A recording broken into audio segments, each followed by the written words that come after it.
안녕하세요. 결혼 생활 2년 만에 이혼을 선언하고 현재는 숙려기간 중인 30대 여성입니다. 사람 마음이라는 게 참 희한하죠? 그렇게 믿음직하던 남편과 세상 인자해 보이던 시어머니가 이제는 제 인생에서 가장 끔찍한 사람이 돼버렸으니 말이에요. 일단 제 이야기를 해볼게요. 저는 이남 일녀 중 막내로 태어났습니다. 제가 어릴 때부터 저희 집은 형편이 넉넉했어요. 비록 부모님께서 과일 도매업으로 장사를 하시긴 했지만 수완이 좋으셔서 그런지 돈은 잘 버셨다고 하더라고요. 이미 그 당시에 자가로 집도 있었으니까요. 거기다 외할아버지께서 돌아가시면서 꽤 많은 유산까지 남겨주시다 보니 현재는 3층짜리 꼬마 건물도 한 채 있으시고 부모님이 살고 계시는 집에도 세를 놓고 있는 작은 아파트도 있는 상황이에요. 그래서 그런지 저는 최근까지도 돈에 대해서 그리 연연하는 스타일이 아니었습니다. 월 150만 원 정도 버는 걸로도 만족하고 살았으니까요. 저는 성격 자체가 아주 내성적이고 자존감도 낮은 편인데 굳이 원인을 찾아보자면 두 오빠들 영향이 크다고 생각합니다. 물론 핑계라고 하실 수도 있겠죠. 아무튼 저희 오빠 둘 다 동네에서 수재 소리를 들을 만큼 공부를 잘했어요. 큰오빠는 현재 미국에서 일을 하면서 잘 나가고 있는 중이고 둘째 오빠는 국내에서 알아주는 대기업 연구원으로 재직 중입니다. 반면에 저는 지방대학에 미달로 들어갈 만큼 공부하는 담을 쌓았었거든요. 당연히 첫 번째 책임은 제 자신에게 있는 거 잘 알아요. 하지만 시험만 쳤다 하면 전교 1등을 놓쳐본 적이 없는 오빠들을 보니 점점 공부에 자신이 없어진 것도 사실입니다. 그렇다고 저희 부모님이 아들, 딸 차별하며 키우시거나 제가 공부를 못한다고 무시하고 뭐 그러시는 분들은 아니에요. 오히려 그럴수록 제게 더 많은 관심과 애정을 쏟아주셨죠. 근데 공부라는 게 제 마음대로 되는 것도 아니고 결정적으로 저는 공부 말고 다른 데 적성이 맞았거든요. 그건 바로 손으로 사부작사부작 물건을 만드는 게 그렇게 재미있더라고요. 다른 친구들이 밖에서 놀 때 저는 방에서 이런저런 재료들로 인형이며 장난감 같은 것들을 만들곤 했죠. 그렇게 시작하게 된 게 바로 지금 제가 운영하는 가게예요. 억지로 들어간 대학을 졸업하고 아주 영세한 업체에 입사를 하긴 했지만 1년도 안 돼서 그만뒀습니다. 미래가 탄탄하게 보장된 회사도 아니었고 무엇보다 일을 하면 할수록 제 인생이 낭비되는 느낌이 너무 싫었거든요. 물론 인간관계에서도 문제가 있었고요. 그래서 부모님과 상의한 후에 저는 20대 중반부터 지금까지 작은 가죽 공방을 하고 있는 거죠. 친정 아빠가 가지고 계신 건물 구석에 아주 작은 점포식으로 운영하고 있는데 돈을 많이 못 벌었어요. 그나마 친정 아빠가 월세를 받지 않으셔서 그럭저럭 꾸려나갈 수는 있었습니다. 타고나길 욕심도 별로 없고 현재 가진 것에 만족하자는 주의다 보니 별다른 불만 없이 지냈어요. 워낙 뭔가를 만드는 걸 좋아했기 때문에 내가 좋아하는 일을 하면서 돈을 번다는 것 자체만으로도 감사하는 마음을 늘 가지고 있었거든요. 그러다가 지금 남편을 만나게 되었고 1년 반의 연애 끝에 결혼을 하게 되었습니다. 남편 역시 아주 평범한 회사원이에요. 나이 또래에 비해서 많지도 적지도 않은 연봉을 받고 있습니다. 거기다 저희 부모님은 경제적인 부분만큼은 칼같으시다 보니 제가 결혼할 때 5천만 원 보태주신 거 말고는 따로 지원해주신 건 없어요. 그러다 보니 저와 남편은 금전적으로 여유롭다 말할 정도는 아니었죠. 그렇지만 소박하고 행복하게 살았다고 자부합니다. 돈이 별로 없는 와중에도 양가 부모님들에게 용돈도 챙겨드리면서 그리고 때 되면 식사 대접이나 선물도 하면서 평범한 일상을 보냈죠. 물론 매달 저희 부모님께 꽤 많은 용돈을 드리고 있는 오빠들에 비하면 보잘것없을지도 모르지만 그래도 매달 친정 부모님께 20만 원씩 보내드렸어요.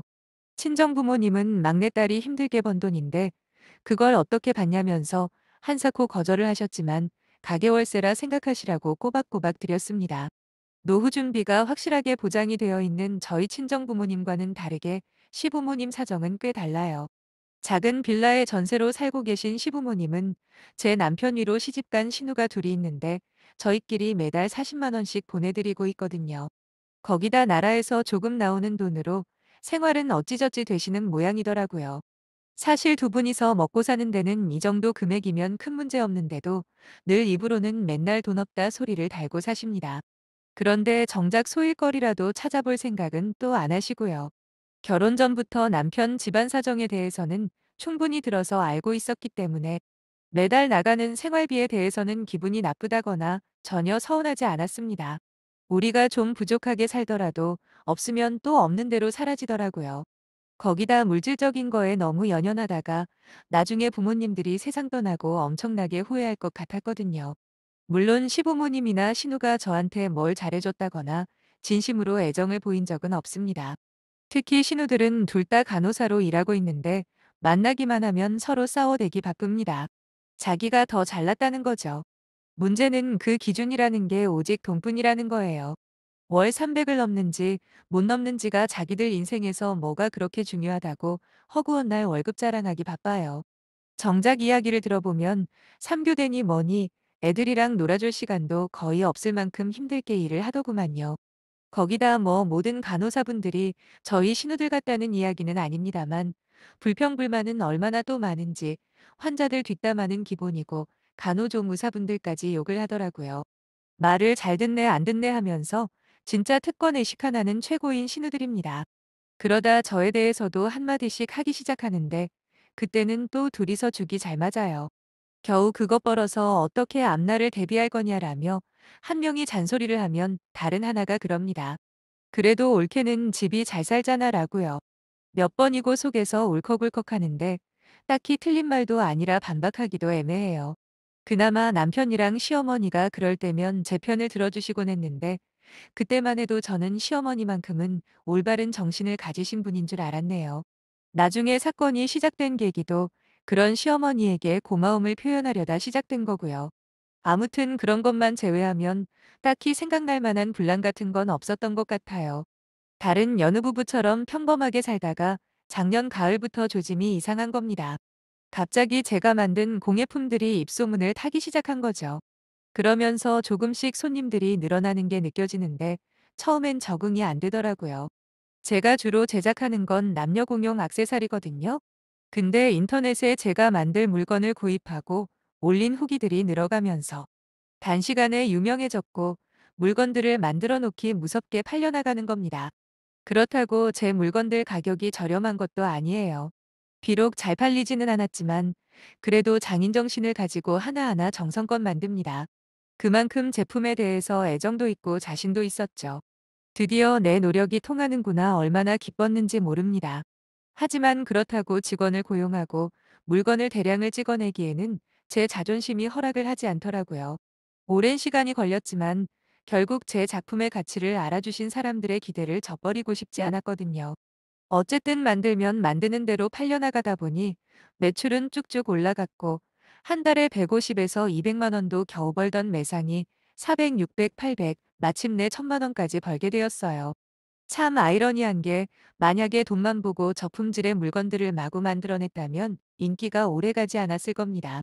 하지만 사려는 사람들은 많고 물건은 부족하다 보니 오히려 그만큼 구하기 힘들다는 소문이 나서 나중에는 다른 도시에서까지 손님들이 찾아와 대기를 할 정도였다니까요.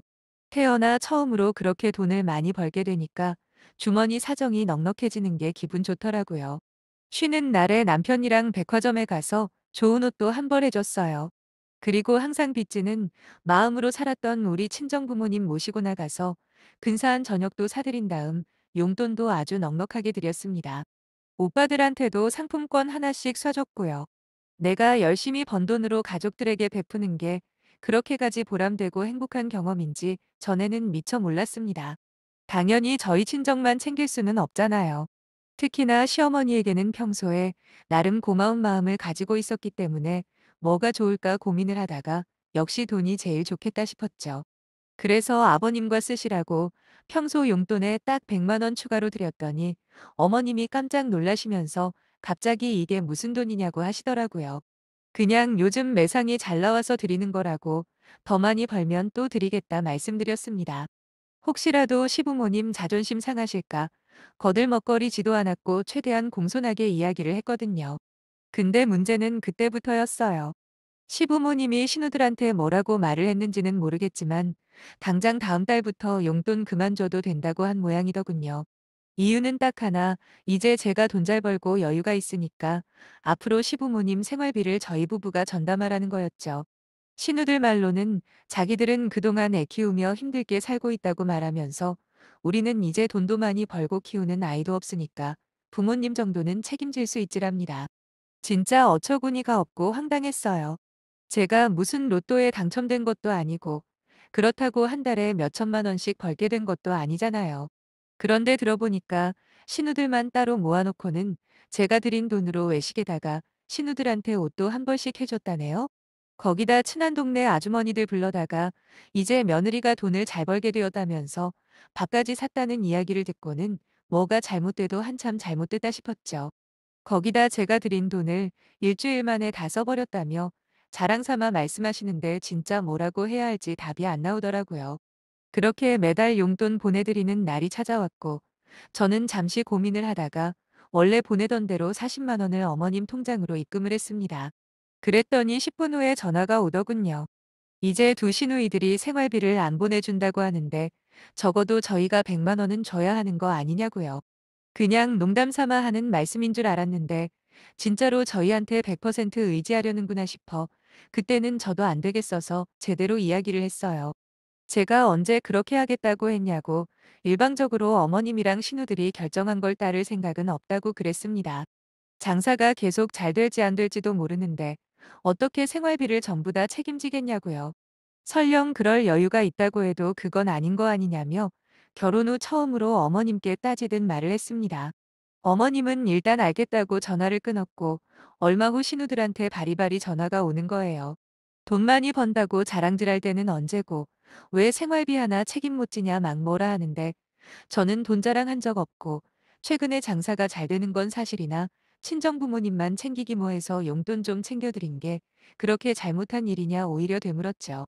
지금 생각해보면 이때도 저희 남편은 딱히 어느 쪽 편도 들지 않은 채 그냥 제3자의 입장에서 지켜보기만 했던 것 같네요.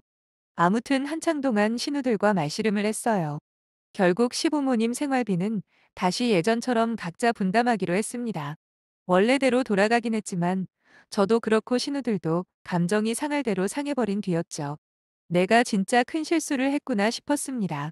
앞으로 다시는 시가 쪽에 정해진 용돈 외에 아무것도 더해드리면 안 되겠다 싶더군요. 뭔가 잘해주면 고마워하고 보답하려 노력하는 사람들이 있는가 하면 어떤 사람들을 그때를 틈타 이용해 먹으려고 하잖아요. 저희 시가 사람들이 딱 그 짝이었어요. 그동안 돈 적게 번다고 무시하던 제가 요 몇 달 사이에 매출 좀 올라서 보답을 좀 하려던 건데 신우들이 그렇게까지 질투하고 시기할 줄도 몰랐고 어머님 또한 그걸 빌미로 신우들이 지고 있던 부담을 저한테 몰아줄 거라는 예상도 못했습니다.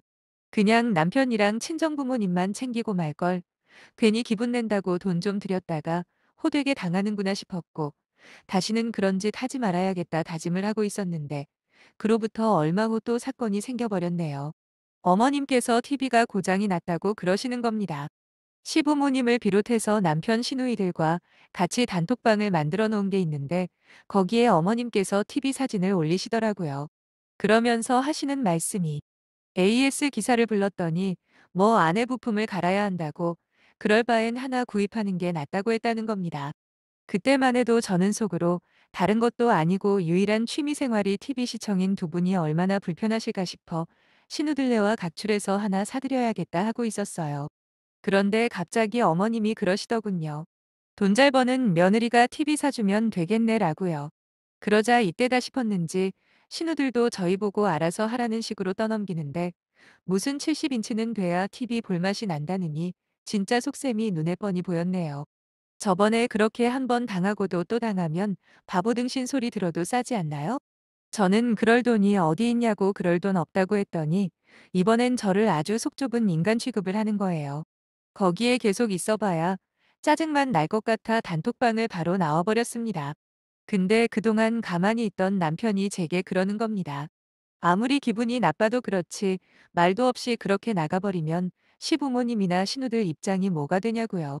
그러면서 사과하는 의미로다가 TV 하나 사드리자네요. 가만히 있으려면 끝까지 가만히 있던가. 이제 와서 한다는 소리 좀 보세요. 저는 그나마 믿었던 남편마저 저런 소리를 하는 게 믿어지지가 않았어요. 그래서 내 입장은 생각 안 하냐고 방금까지 나 하나 가지고 조리돌림하는 건 괜찮냐 막 따져버렸습니다. 장사 좀 잘 된다고 좋아가지고 시부모님 챙겨드린 내가 등신 중에 상등신이라며 앞으로 내 돈으로 당신네 부모님이나 누나들한테 뭐 해주면 성을 간다고 소리까지 질러버렸네요. 그때는 너무너무 억울했거든요. 지들보다 돈 못 벌 때는 못 번다고 비꼬더니 이제는 자기들보다 벌이가 훨씬 좋아졌다고 하니까 아예 이용만 해먹으려는 신우들도 열받고 화가 나지만 앞에서는 위하는 척, 며느리 챙기는 척 하던 어머님이 더 서운했습니다. 결국 좋은 건 자기 딸 몫이고 나쁜 건 며느리 몫이라고 생각하는 게 말이에요. 사실 남편이 여기까지만 했으면 이혼까지는 안 갔을지도 모릅니다.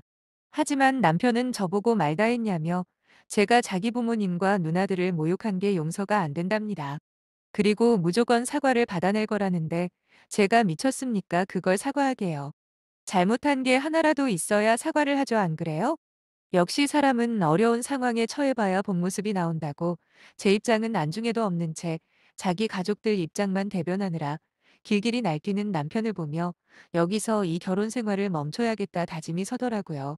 그렇게 제 입에서 이혼하자는 말이 나왔고 저는 간단하게 짐 챙겨 제 가게로 갔습니다. 며칠 동안 진지하게 이런저런 고민들을 해봤어요. 한순간 욱하는 기분으로 이혼이라는 큰 결정을 확정하기는 싫었거든요. 하지만 고민하면 할수록 진작에 이혼하지 않았는지 후회만 들 뿐 지금이라도 탈출하자는 생각에는 변함이 없었어요. 그제서야 친정부모님과 오빠들에게 이 모든 사실을 알렸고 남편에게 이혼 서류를 보내게 된 겁니다. 저와는 달리 남편은 며칠 사이에 처음 센 척하던 모습은 온데간데 없고 납작 엎드려서는 잘못했다 매달리더라고요. 하지만 둘째 오빠가 남편을 보자마자 가만히 안 둔다며 여기에는 쓰지도 못할 만큼 심한 욕을 해대자 그대로 꼬리가 떨어지게 주랭랑을 치더군요.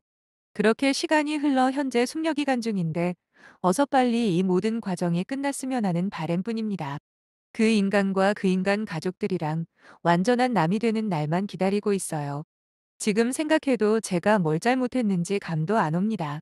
처음으로 많은 돈을 벌게 되었고 자연스레 주위 사람들을 챙겼을 뿐인데 눈 떠보니 그게 제가 이혼하게 되는 시작점이 되었다는 게 참으로 어이없을 뿐이네요. 모쪼록 제 사연을 읽으시는 분들은 무조건 잘해주시지 말고 상대방 됨됨이부터 확인하시고 잘해주시길 바라며 제 사연은 마칠게요. 끝까지 읽어주셔서 정말 감사합니다.